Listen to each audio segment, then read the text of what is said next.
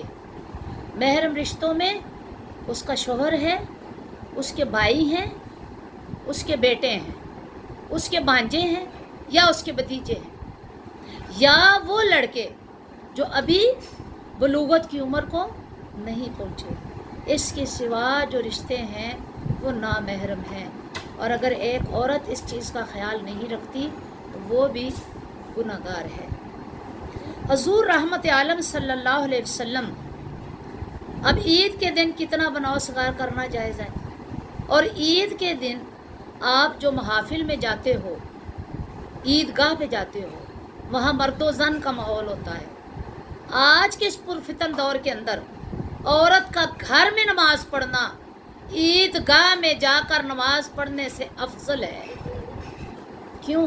جب ایک عورت بناؤ سنگار کر کے نکلتی ہے اور مخلوط محفل میں جاتی ہے تو وہاں پہ آپ کا کیا خیال ہے؟ عورت کی طرف نگاہیں نہیں اٹھتی؟ اب عید کے دن کہاں تک غنا کرنا جائز ہے؟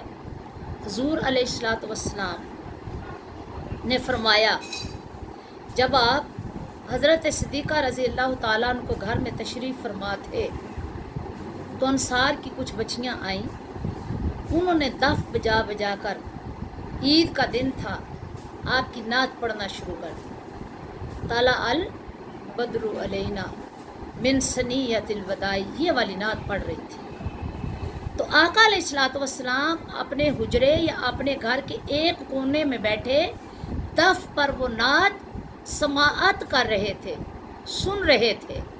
تو آقا علیہ الصلوۃ والسلام کے سنتے سنتے حضرت ابو بکر صدیق رضی اللہ تعالیٰ عنہ بھی آپ کے گھر میں داخل ہوئے، اور جب بچیوں کو دف پر آپ کی نعت پڑھتے سنا تو کہا، خبردار، خاموش ہو جاؤ، تمہیں نظر نہیں آتا کہ یہ رسول اللہ صلی اللہ علیہ وسلم کا گھر ہے اور تم یہاں پہ دف بجا کر گا رہی ہو؟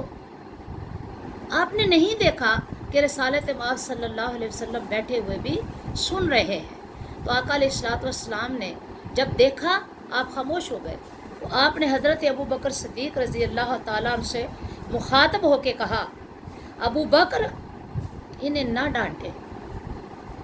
اپنا رخ انور ان کی طرف پھیرا اور الفاظ کیا کہے؟ حضرت صدیقہ کہتی ہیں، رسول پاک صلی اللہ علیہ وسلم نے فرمایا، دعاہا یا ابا بکر فانہا ایام عید، ابو بکر ان کو منع نہ کرو، ان کو نہ ڈانٹو، کیونکہ ان کا عید کا دن ہے۔ تو گویا عید والے دن اگر بچیاں گھر میں بیٹھ کر دف بجا کر نعت رسول یا حمد باری تعالیٰ پڑھتی ہیں تو یہ سماع کرنا بھی واجب اور جائز ہے، اس کا سماع ناجائز نہیں ہے۔ یعنی عورتوں اور بچیوں کو گھر میں بیٹھ کر دف بجانے سے بھی کوئی ممانعت نہیں ہے۔ اب آگے ایک دو حدیث بیان کرنا چاہوں گی اور اس کو مکمل کر لیں گے۔ یعنی فسق و فجور کی طرف لے جانے والا سماع حرام ہے۔ وہ سماع جس سے اللہ اور اس کے رسول کی محبت تازہ ہو وہ مباح ہے، وہ جائز ہے، وہ حرام نہیں ہے۔ اب کتنے ایسے موقع آتے ہیں، آپ شادی بیاہ کے موقع پر ایک کمرے میں بیٹھ کے اگر شادی کے گانے بھی گاتی ہیں جس میں نام محرم آپ کے سامنے نہیں تو وہ بھی جائز ہے، گناہ نہیں ہے۔ بات تو یہ ہے کہ آپ نام محرموں کے سامنے یہ کام نہ کریں۔ اللہ، تو اسی کو گناہ کہا گیا، مکروہ کہا گیا کہ ہر وہ گناہ جو آپ کو اللہ کی یاد سے غافل کرے، اللہ کی نافرمانی کی طرف لے جائے، برائی پر اکسائے اور آپ کے نفس کو اکسائے، تو وہ سماع کرنا مسلمان کے لیے گناہ ہے۔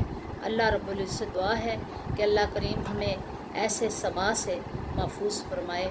وما علینا الا البلاغ المبین۔ السلام علیکم ورحمۃ اللہ وبرکاتہ۔